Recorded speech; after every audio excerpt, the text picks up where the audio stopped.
Welcome to All Schemes Considered, the weekly podcast where we dive deep on a startup and examine its viability as a business. It's a startup case study in about 25 minutes. I'm your host, Aakash Shah. And I'm your co-host, Xand.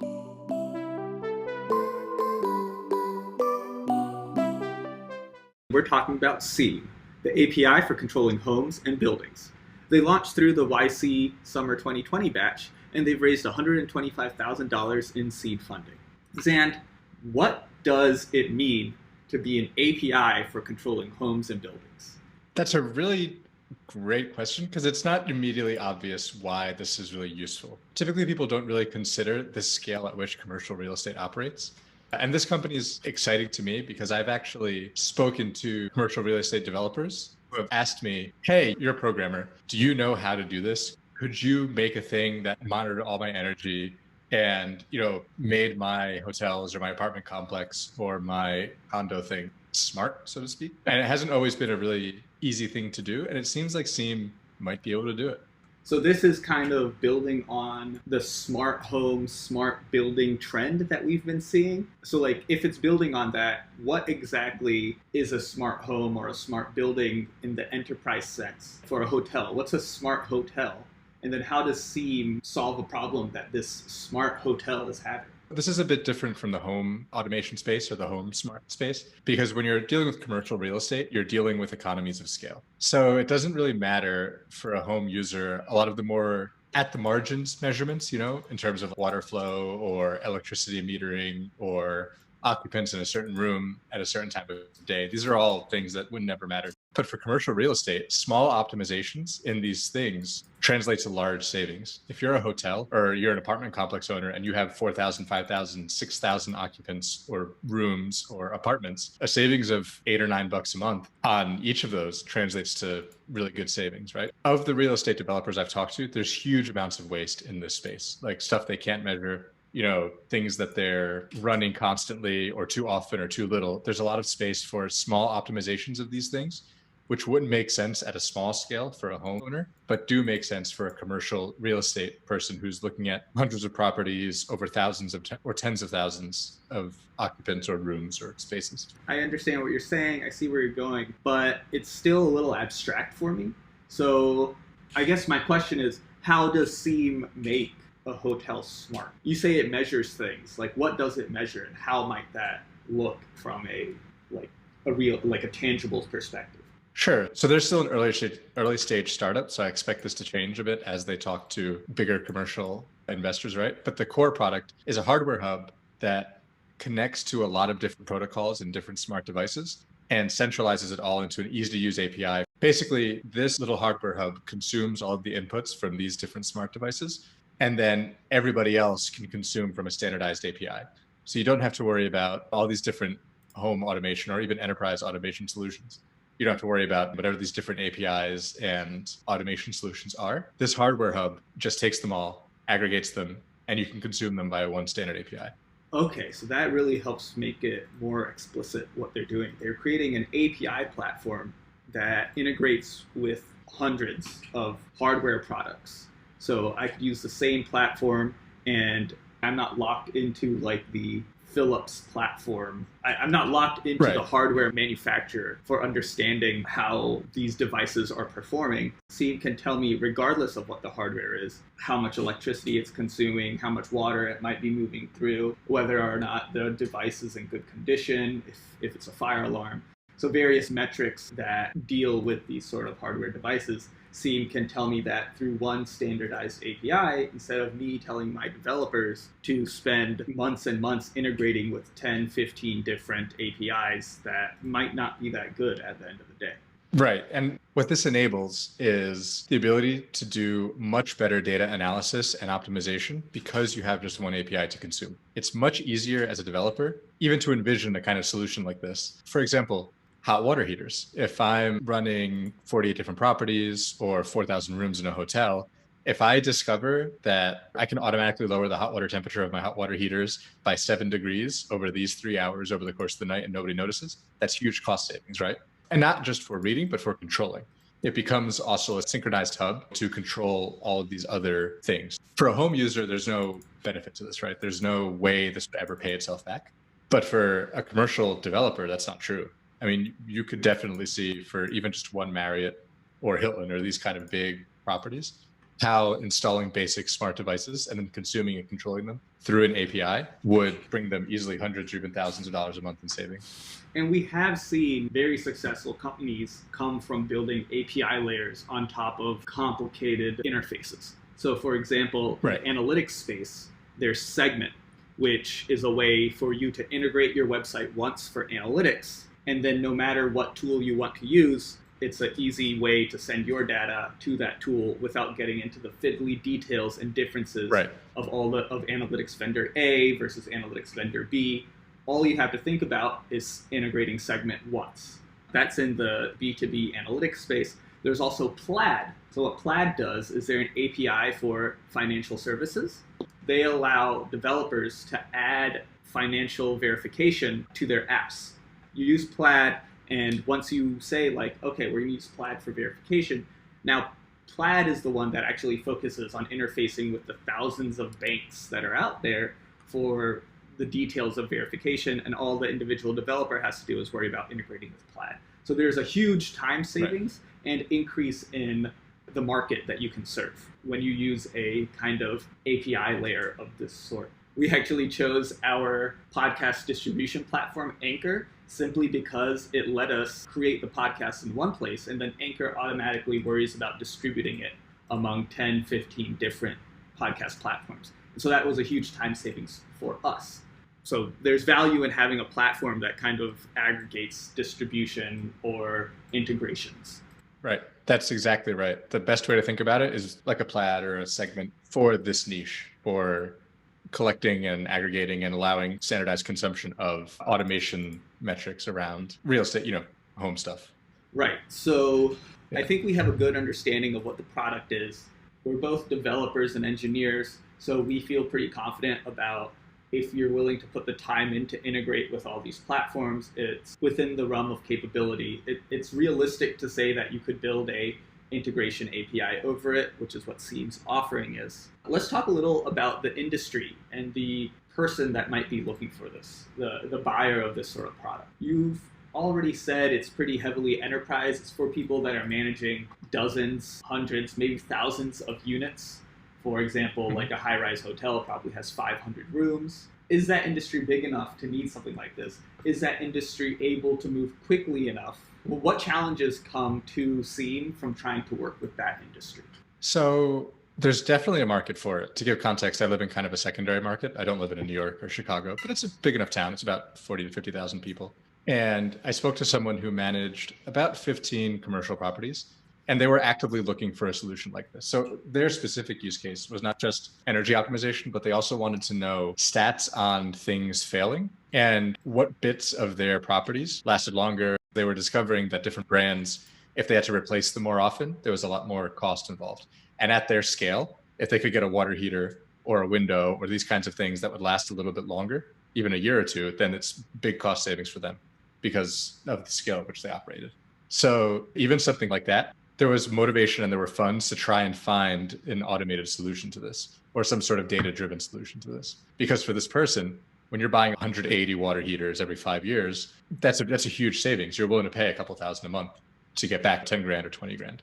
So there's definitely a market for it. I think the tough part for Seam, not everybody's going to be that forward looking. And the person I have in mind was a bit younger, a bit more hip to the possibilities of programmatic savings and optimization. I don't know if you would get someone to do this who's maybe a bit more stuck in their ways. They have like long 5 and 10 year procurement plans. They're not super interested in putting up this upfront risk when the thing they have is working well enough. They'd rather squeeze out 20 or 30 extra bucks a month from their guests than do optimization, even if it might be worth more in the long run. Right. So even though there is a need, sometimes the inertia of the industry that they're operating in might make their sales cycles really long and difficult. One thing that jumped out at me as something that they might face is a lack of technical expertise in their industry that they're trying to serve. You oftentimes see developers think that everyone else is a developer when that's not true. Yep. Here we're going to have developers selling to building managers, selling to real estate managers. And real estate managers, building developers, they don't know how to integrate with an API, even though they might understand something along the lines of, this will help me optimize like how I run my water heaters and save me X thousands of dollars per year. They might not know how to actually make that happen in reality. So do they have to build a UI to integrate with this API? Do they have to build machine learning models to integrate with this API? I think Seam is going to have a very hard time digging into this persona that isn't as familiar with technology and might have to enable them more directly than just providing an API. I think there's going to have to be a strong professional services arm that effectively builds these UIs for them. No, that makes total sense. And you're absolutely right. The persona they're selling to, from what I can gather on their site, is not even just that commercial real estate professional or manager or whoever's the actual stakeholder. It's to the developer of that stakeholder. The site's very technical, talks about API calls and hardware devices and the different protocols that these different technologies use. So their audience right now that it seems like they're aimed at is people who've already bought into this idea, which is a much smaller fraction of people than the people you could convince to buy into this idea. So I think certainly something that they should consider is partnering with people who do these kinds of installations, or even setting up some sort of consultation team. I think you're absolutely right that this is aimed at existing developers, technical people who may not have like quite the overlap that Seam might be hoping, with real estate professionals who are stakeholders who would understand the value proposition of the product. Right. Because the customer's job to be done isn't that the customer wants an API. No one wants an API. They want an API because it enables them to do something. And here the enablement is understand and optimize the costs and failures, improve the operations of their hotel or of their condos or whatever it may be. The API is a means to an end. Very few people, I don't want to say no, very few people enjoy an API for the sake of being an API. Even the largest company that is solely an API, Stripe, is still, they don't sell themselves as an API, they sell themselves as a one line of code to let your website collect payments or to let your app collect payments. They don't build themselves as the API to collect payments, even though that is what they are. Okay, that makes sense. We feel pretty confident about the product. We feel confident about the industry. We feel confident that there's a problem. We kind of got into like, how do they actually serve these customers when we talked about this consulting arm? Let's take a step back. Even before they get to enabling their customers, how do they find their potential customers? How do they find their potential users? How do they find people that have this problem and want it addressed? So given that they're a seed company, I won't say this will be true forever, but given that they're a seed company, honestly, I just do a lot of outbounds. I think it would not be hard to find someone locally or even in your region that needs this kind of thing and has thought about this kind of thing. Certainly kind of commercial automation is not a new concept. So I don't think, give it a little bit of prospecting, give it a little bit of like LinkedIn hunting and traditional cold calling. How much did they raise? 125,000. Yeah, I think a little bit of outbound work and hustle, they could definitely find 3 or 4 deals, of their specific persona, real estate or commercial real estate that's looking for automation with a developer. I'm pretty confident in a year you could probably find 3 or 4 deals of that exact persona and then build off that. Why were you hesitant to suggest outbound sales? So I just don't think that's the best way for them to go forever. I could definitely see a company like this growing a different way, right? You could eventually have inbound leads where you become some sort of like partner channel or some sort of, there's definitely ways where you could branch out that wouldn't require you to do outbound. But since this is an enterprise thing and they're a seed company, I think outbound sales is going to be, if I was their, VP of sales, certainly would be their bread and butter for the first few years, maybe forever. There's a company called Augury, which is similar to this, which does Internet of Things for industrial devices. They set up analytics for your factory so that you can understand what parts of your factory are failing, how often and when, and like it does pre and post analysis. It's IoT and all the benefits of IoT for factories. There's another company called Samsara, which does IoT for trucking fleets. Again, this is very focused on like, okay, so you have your trucks, where are they going? How efficient are they? Effectively turning every trucking fleet into something as efficient as UPS, which is very well known for focusing on efficiency. UPS is so focused on efficiency, they don't put doors on their trucks or let their trucks take many left turns. So, efficiency is always a big sale factor when it comes to IoT, because IoT brings the analytics which have made web-based companies so successful into the real world, into the physical world, into meat space, as I've heard it called. Those companies rely aggressively and almost solely on outbound sales and outbound outreach, because that's the best way to grow your market. Because a lot of times they're buying personas, we're not looking for a solution. They don't know that a solution of the sort that IoT offers was even possible. And sometimes they don't even know they have a problem. Yes, absolutely. So you say that you think the VP of sales would be important for the first 1 to 3 years. I think VP of sales is how they're going to make money for their first decade, if not more after. Yes, partnerships are important, but at the end of the day, it's going to need to be handheld sales, especially when there's a whole component of enablement, as we've discussed, or professional services, as we've discussed. Kind of like, I run a Marriott hotel. No, let's go big. I run 2 Marriott hotels, and I want to make them more efficient. I buy this for my hotels, but I don't know what to do with it. I'm a hotel man. I'm like a hotel owner. I'm not a fancy tech whiz. I need the tech whiz to help me understand how his solution can make me more money in my hotels. I need professional services and I need hand-holding. And sure, I'll pay for it, but you got to deliver at the end of the day. Right. And so I think professional services is going to have to be a huge part of their go-to-market strategy, which professional services does very well when combined with outbound sales. They go hand in hand very well because that's how budgets are oftentimes allocated. Yeah. What else is there, you think? Anything else from you, Xand, on go-to-market or acquisition strategy? No, it's funny. I should unpack my distaste for outbound sales. It's funny because it's so effective, and yet I never think of it as the long-term sustainable solution. But you're absolutely right. Outbound sales is going to be the bread and butter of this sort of company. I'm just glad you didn't say SEO. Like you say SEO for a lot of things. It's everything you need. Inbound, content marketing, SEO, boom. You're absolutely right that outbound sales is going to be probably for the life of the company, their best bet. Okay, then. So now let's analyze Seam as an investment for Y Combinator. Let's say we're the follow-on round. We're the Series A round. Would you put, $1 million into this company to help power it for 2 years? Just going off the premise that we've discussed here, assuming there is no execution risk. Oh, absolutely. Assuming no execution risk. This is a solid niche, and it's not sexy. It's never going to be like a unicorn or something like that. Absolutely, I would get my investment back. I'm pretty sure. I mean, just look at their pricing structure, for example. Their enterprise device per month is $2. So you figure if a hotel or something goes fully, really buys into the solution, that's 30, 40,000 little devices in a hotel. Some of these contracts will easily be 6 figures, if not more. I think you were wrong when you said that it couldn't be a unicorn. Yeah, I guess that's true. Yeah.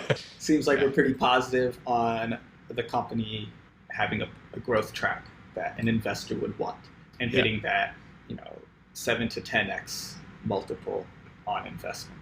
So Xand, what did we learn today? Well, we learned that I'm really into home automation. But beyond that, I think you brought up Samsara and Augury, which are 2 great examples that I forgot. And I think my takeaway, combined with Seam and Augury and Samsara, I think a key takeaway here is there's definitely a market for niche analytics solutions. There's a lot of industries out there where the scale at which they operate means little optimizations and efficiencies would be very helpful, but they don't know how or don't know what is possible in terms of analysis and efficiency. And so I think what Seam addresses and what the others address as well is kind of the core problem that making analytics easy, accessible, and universal across whatever your niche is really helps you easily find often large inefficiencies that you can find cost savings on pretty quickly. Sounds good to me. That sounds about right. Thanks for listening, friend, and we'll see you next time. Adios. Later.